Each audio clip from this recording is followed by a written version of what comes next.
नमस्कार मंडळी, कसे आहात? बरे आहात ना? उत्तम. आज मी तुमच्यासमोर एक नवाच विषय मांडणार आहे. याचं नाव आहे पूर्वजन्म, पुनर्जन्म वगैरे वगैरे. अलीकडंच माझ्या पाहण्यात एक व्यंगचित्र आलं. या व्यंगचित्रात बाबा मुलाला विचारतोय की तुला असं कसं वाटतं की तू त्यांचा पुनर्जन्म आहेस म्हणून. त्यावर मुलगा अगदी सहज उत्तर देतो की मला त्यांचे सगळे पासवर्ड स्पष्टपणे आठवतात.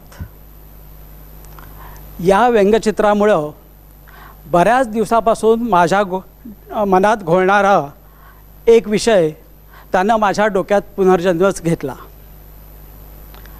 आज मी या विषयाला हात लावतोय याचं खरं तर मलाही आश्चर्य वाटतं आहे. आधीच सांगतो, मी आहे सायन्सचा विद्यार्थी, पक्का नास्तिक. अंधश्रद्धेची टर उडवणारी कितीतरी व्यंगचित्र मी काढलेली आहेत आणि हो, वाचकांचा रोषही ओढवून घेतलेला आहे.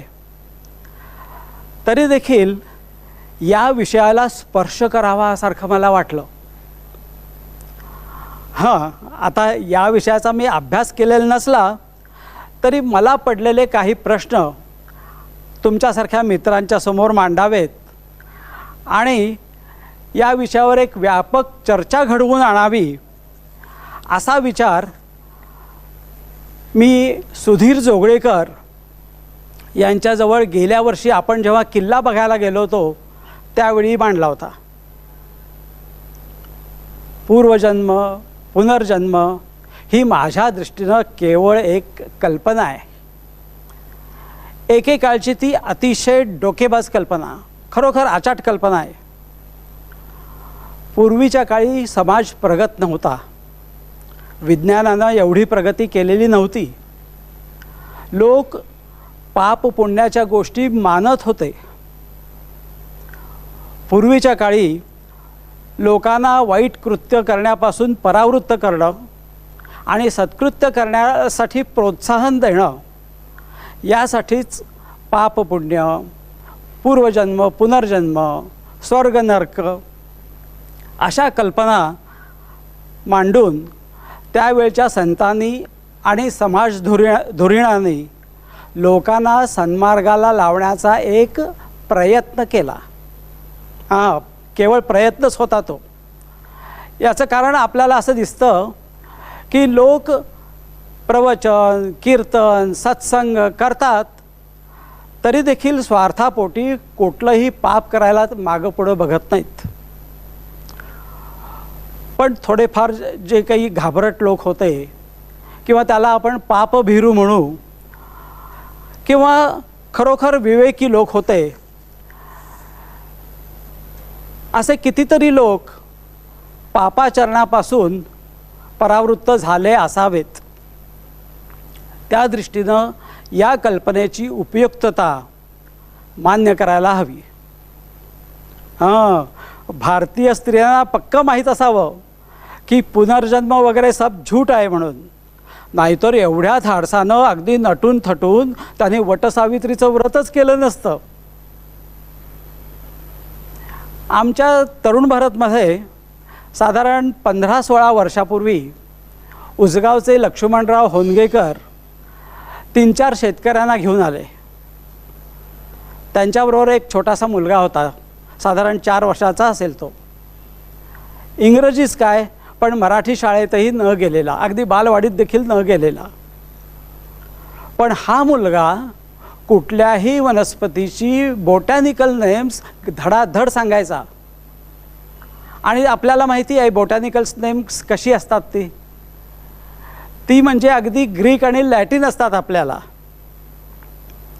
आपण सर्वत्र पाहतो की 5-6 वर्षाचा एखादा बालक एखादे वाद्य अगदी सफाईनं वाजवतो किंवा चक्क शास्त्रीय गायन करतो, कीर्तन करतो, पुढाऱ्याला लाजवेल अशी भाषणं ठोकतो, बुद्धिबळ खेळतो. अशी घराण्यात नसलेली कामं तो आचाट पद्धतीनं करत असतो. अशी अनेक उदाहरणं आपण वाचली असतील. आता तर व्हॉट्सअपवरती बघायलाही मिळतात. कालिदासाचे वडील कवी नव्हते की शंकराचार्यांचे वडील तत्त्वज्ञ नव्हते. याचा अर्थ हे गुण आनुवंशिक असतातच असं नाही. रामानुजन यांनी बालवयात मोठमोठ्या रँगलरांची मती कुंठित केलेली होती हे आपणास माहिती आहे. विदर्भातील एक संत गुलाबराव महाराज वयाच्या 6व्या वर्षी त्यांची दृष्टी गेली. पण अतिशय गहन अशा शास्त्रांचं सूक्ष्म ज्ञान त्यांना होतं. बसल्या बैठकीला ते शेकडो ओव्यांची रचना करत असत. पूर्वी कधीही एखाद्या गावाला न गेलेल्या ठिकाणी आपण होतो असं सांगणारी माणसं काही कमी नाही आहेत. एवढंच नव्हे तर त्यावेळच्या काही व्यक्तींची नावं देखील अचूकपणे ते सांगतात. अनेक चाइल्ड प्रॉडिजीच्या बातम्या आपण पेपरमधून वाचत असतो. उचगावच्या त्या मुलाच्या प्रसंगानंतर अशा बातम्यांचं कात्रण जमवण्याचा मला छंदच लागला होता.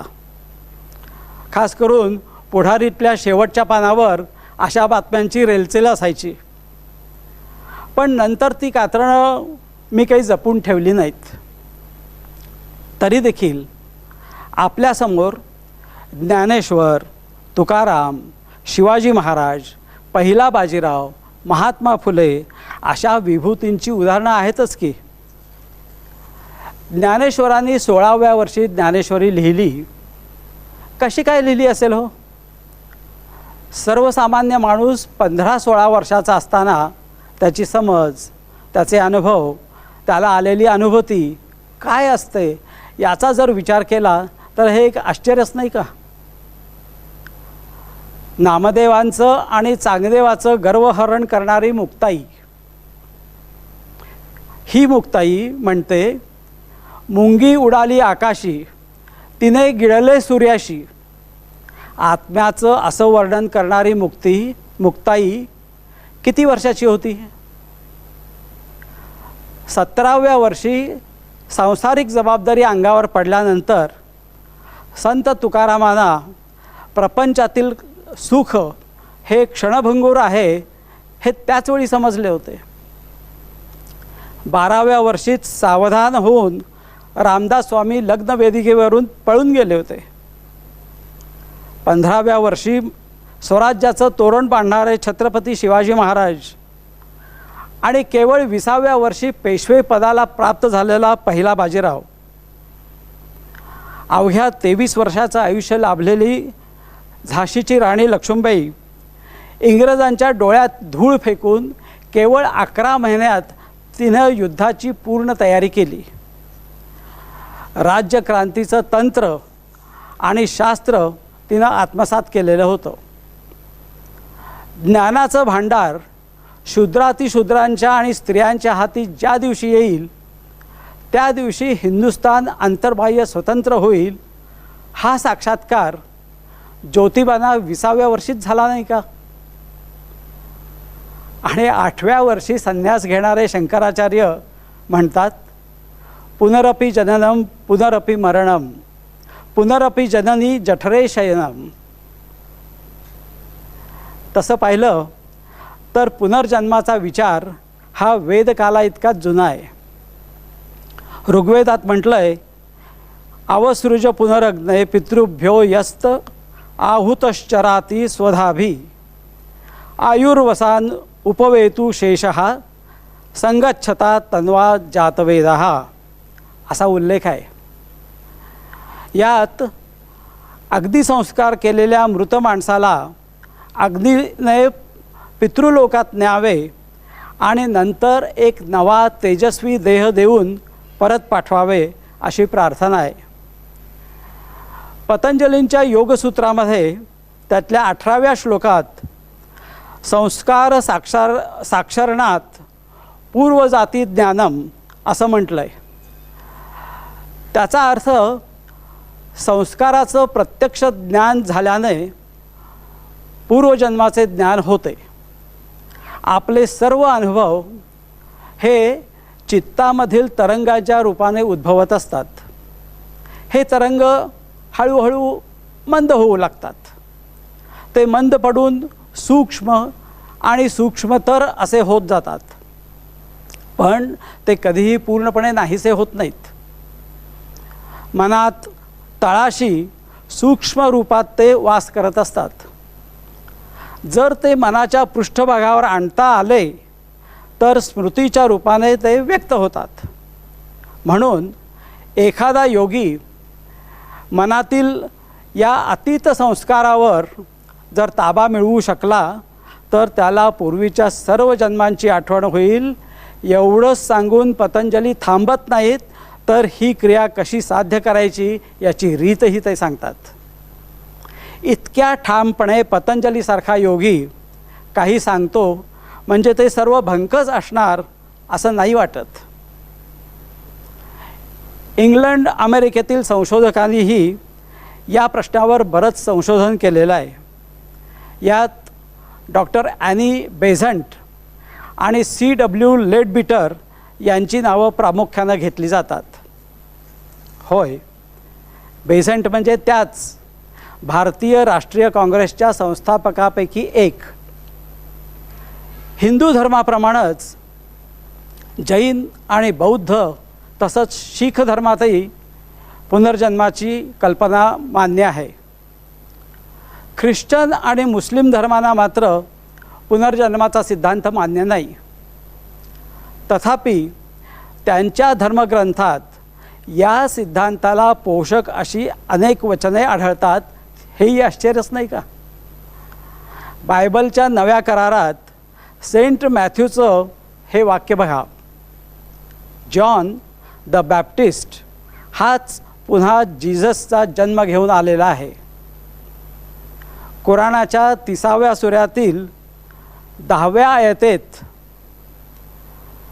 असं म्हटलं आहे की ईश्वर जीवांना निर्माण करतो, त्यांना पुन्हा पुन्हा परत पाठवतो आणि शेवटी ते ईश्वरापाशी परत येतात, असा उल्लेख आहे कुराणात.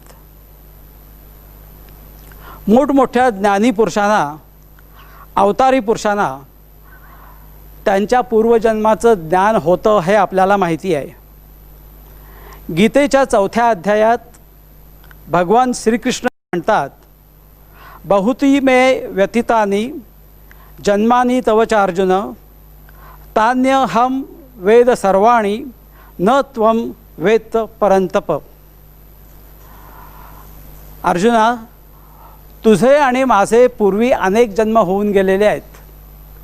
मला माझे सर्व जन्म आठवतात, तुला ते आठवत नाहीत, एवढाच काय तो फरक. गौतम बुद्धांना देखील त्यांच्या कित्येक पूर्वजन्माचं ज्ञान होतं. बहिणाबाईंना आपल्या पूर्वीच्या 12 जन्मांची उत्तम स्मृती होती. तसा स्पष्ट उल्लेख त्याने आपल्या ओव्यात केलेला आहे.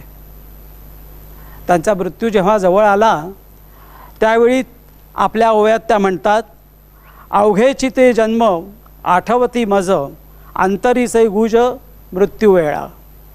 हे बघा, किंवा मागीलही जन्मी आठवती काही त्वरा झाली देही मृत्यू वेळे. जनाबाईने आपले 3 पूर्वजन्म कथन केलेले आहेत. वारकरी संप्रदायात असा समज आहे की नामदेव महाराजच पुढं तुकाराम होऊन आले. एक मात्र खरं आहे की काही भोंदू लोकांच्यामुळं ही पुनर्जन्माची एकूण गोष्टच बदनाम झालेली आहे. इसवी सनापूर्वी 5व्या शतकात होऊन गेलेला पायथागोरस सगळ्यांना माहिती आहे.